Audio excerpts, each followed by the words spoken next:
नमस्कार, राम राम।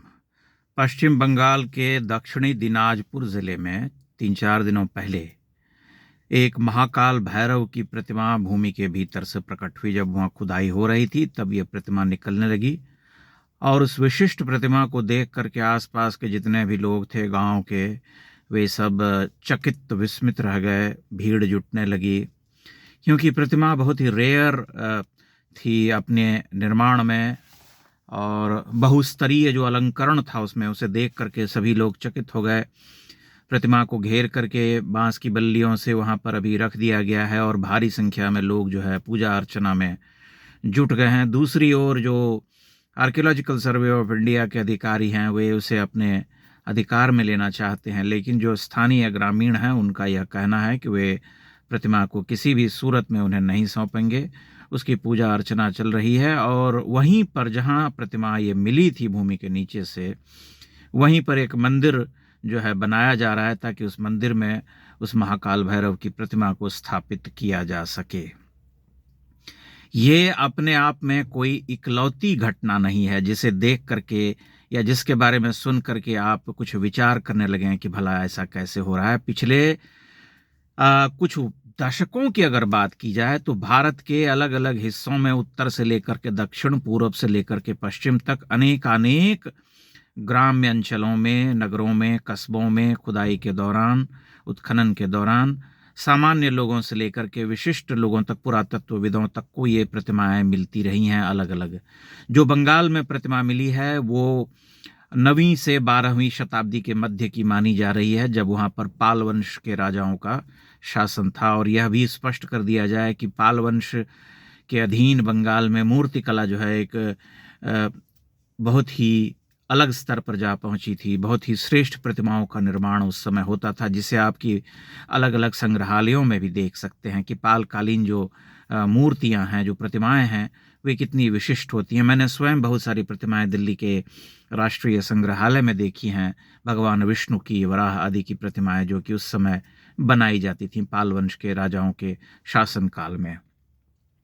अब इस समाचार को देखने के बहुत सारे एंगल्स हैं, बहुत सारे कोण हैं, लेकिन प्रथमतया आप इस बात को समझ लीजिए कि ये मूर्तियां यूं ही प्रकट नहीं होती हैं। बहुत सारे आपने ऐसी घटनाएं सुनी होंगी, ऐसे किस्से सुने होंगे कि फलां व्यक्ति को स्वप्न आया और उसने कहा कि स्वप्न में देवी या देवता आए थे और उन्होंने कहा कि इस जगह पर तुम खुदाई करो, वहां मेरी प्रतिमा मिलेगी। ऐसी बहुत सारी घटनाएं जिसे हमारे प्रगतिशील और सेक्युलर झूठ बोल करके उसका मजाक उड़ाते हैं, अंततः सच साबित हुई। ऐसे सपने सच हुए और जब खुदाई की गई तब वहां से वही प्रतिमा निकली जिसका स्वप्न जो है उस व्यक्ति ने देखा था। तमिलनाडु में ऐसी 200 घटनाएं हो चुकी हैं।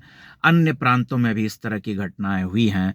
इस घटना से एक बात सामने आ जाती है कि आज से शतियों पहले जब यह देश आक्रमणकारियों के नीचे दबा हुआ था और यहाँ पर अत्याचार और ध्वंस जो है एक सामान्य सी घटना होकर के रह गई थी, जब चारों ओर आतंक का राज था, मंदिर तोड़े जा रहे थे, गांव लूटे जा रहे थे और कत्लेआम की तो खैर कोई बात ही नहीं की जानी चाहिए। उसी दौरान जब लोगों के अस्तित्व पर संकट आया और जब लोगों ने यह देखा कि हमारे देवी देवता खंडित होंगे, चाहे वे ग्राम्य अंचल के छोटे मंदिर हों, बड़े मंदिर हों, या उनके स्वयं अपने घरों में प्रतिष्ठित जो देवी देवताओं की प्रतिमाएं होती हैं, उन सब को उन्होंने भूमि के नीचे दबा करके गाड़ दिया था। बहुत सारे लोगों ने, हजारों हजार, लाखों लाख लोगों ने जो है इस तरह के काम को अंजाम दिया उस समय, क्योंकि उन्हें लगता था कि उनके देवता को या कुल देवता को या जो आराध्य हैं उनको छिपाने का या बचाए रखने का एकमात्र जो स्थल है वह भूमि ही है। भूमि के नीचे ही वे सुरक्षित रह सकते हैं, इसीलिए उन्होंने वो प्रतिमाएं वहां गाड़ दी। और कुछ इस तरह की घटनाओं का भी उल्लेख मिलता है। मीनाक्षी जैन जो कि एक सुप्रसिद्ध इतिहासकार हैं, उन्होंने अपनी पुस्तक में इस बात का वर्णन किया है कि कैसे जो है लोग प्रार्थना करते थे कि हे देवी, हे या हे देवता, इस आतंक के इस काल में अब जो है मैं बाध्य हूँ कि आपको मैं भूमि के नीचे छुपा दूं, और एक समय जब इनका राजपाट खत्म होगा और सनातन धर्म की पुनर्वापसी होगी इस धरती पर, तब आप प्रकट होकर के अपनी महिमा जो है स्वयं उद्घाटित करें। और प्रकाश फैलाएं, इस तरह की बातें जो हैं सामने आती हैं। तो ये आप इसे समझ लीजिए कि ये सामूहिक अवचेतन जो हिंदू समाज का रहा है शतियों से संघर्षरत, ये उसी का प्रतिफलन है कि आज अनेकानेक जगहों से ऐसी प्रतिमाएं प्रकट हो रही हैं, मिल रही हैं, क्योंकि ये प्रतिमाएं आज नहीं, शतियों पहले आपातकाल में गाड़ दी गई थीं। आपने अगर भारत के प्राचीन मंदिरों का भ्रमण किया है तो आपने बहुत सारे ऐसे मंदिर देखे होंगे जिनके शिखर नहीं मिलते हैं। इधर आप शिवपुरी से आगे जब आप जाते हैं मध्य प्रदेश में, तो सुरवाया एक जगह है जहाँ पर कि एक मठ है, सुरवाया की गढ़ी भी कहते हैं। वहाँ पर तंत्र साधना का एक सुप्रसिद्ध मठ हुआ करता था और वहाँ बड़े अच्छे अच्छे देवालय होते थे। उन देवालयों को जब मैंने देखा तब मैंने पाया कि वहाँ के देवालयों का जो वेदीबंध है अधिष्ठान के ऊपर, उसके ऊपर शिखर, जब हम जाते हैं तो शिखर जो है सपाट है पूरी तरह से।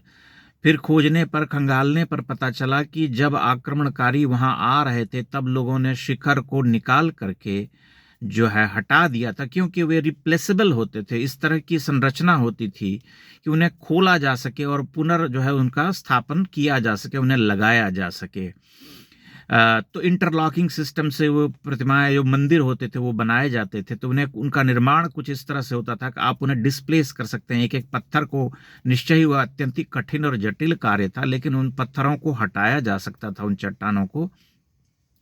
और इसलिए हटाया जाता था कि शिखर जो है दूर से ही भासित होते थे, दिखाई पड़ते थे, तब आक्रमणकारियों को पता चल जाता था कि अच्छा यहाँ मंदिर है। इसलिए शिखर हटाए जाने की घटना उत्तर से दक्षिण तक बहुत सारे मंदिरों में हुई ताकि वे आक्रमणकारियों से सुरक्षित बचाए जा सकें। इसी क्रम में बहुत सारे मंदिरों का रक्षण हुआ और यह उसी क्रम में आप देख सकते हैं कि जो प्रतिमाएं उस समय लोगों ने अलग अलग क्षेत्रों में, ग्राम्य अंचलों में और सुदूर वन प्रदेशों में गाड़ी, तो उसका आशय केवल ये था कि वे आक्रमणकारियों से उन प्रतिमाओं को बचाए रख सकें। और एक समय के बाद जब बहुत लंबा काल बीत गया और सभ्यता जो है कहाँ से कहाँ चली गई, तब लोगों ने जब उस भूमि की खुदाई करना आरंभ किया, किसी भी कारणवश किया हुआ, पुरातत्वविदों के द्वारा खुदाई आवश्यक नहीं, सामान्य जन सामान्य ने अपने घर के आसपास किसी कारणवश भूमि की खुदाई शुरू की, तो पता चला प्रतिमा जो है प्रकट हो रही है। और उन प्रतिमाओं का प्रकट होना जो है एक सामान्य सी घटना होकर के अब रह गई है भारतीय समाज में, जो इस सत्य को प्रमाणित करती है कि वे प्रतिमाएं क्यों भूमि के नीचे से प्रकट हो रही थीं और क्यों उन्हें भूमि के नीचे गाड़ने को भारतीय समाज जो है विवश हुआ था। बंगाल में जो प्रतिमा मिली है उस पर फिलहाल अभी किसी तरह का निर्णय तो नहीं लिया गया है, लेकिन वह स्थानीय जनों और संबंधित अधिकारियों के बीच विवाद का विषय बन गया है, क्योंकि वे उसे संग्रहालय में ले जाना चाहते हैं ताकि भारत के अन्य प्रांतों के या विदेश से आने वाले लोग अगर संग्रहालय देखने आए तो उस प्रतिमा को देख सके। ये उनका अपना तर्क है। और भारतीय पुरातात्विक संस्थान जो है, जो पूरा आर्कियोलॉजिकल सर्वे ऑफ इंडिया है, वह आमतौर पर ऐसी किसी भी प्राचीन प्रतिमा को या मध्यकालीन प्रतिमा को जो भूमि से मिलती है उसे अपने अधिकार में ले लेता है। लेकिन स्थानीय जनों का यह आग्रह है, यह कहना है कि यह हट है कि हम इस प्रतिमा को नहीं सौंपेंगे, उसे मंदिर बना करके वहीं जो है पूजा अर्चना करते रहेंगे। उनका अपना तर्क है, उनकी अपनी आस्था है, जिसे किसी तरह से असंगत नहीं ठहराया जा सकता। लेकिन प्रतिमाओं के मिलने की जो एक घटना है उसे आप इस कोण से देख सकते हैं और इस सत्य की प्रतिष्ठा जो है स्वयं हो रही है कि कैसे आक्रमणकारियों के समय में हजारों हजार की संख्या में ये प्रतिमाएं भूमि के नीचे छुपा दी गई थी। बहुत बहुत धन्यवाद।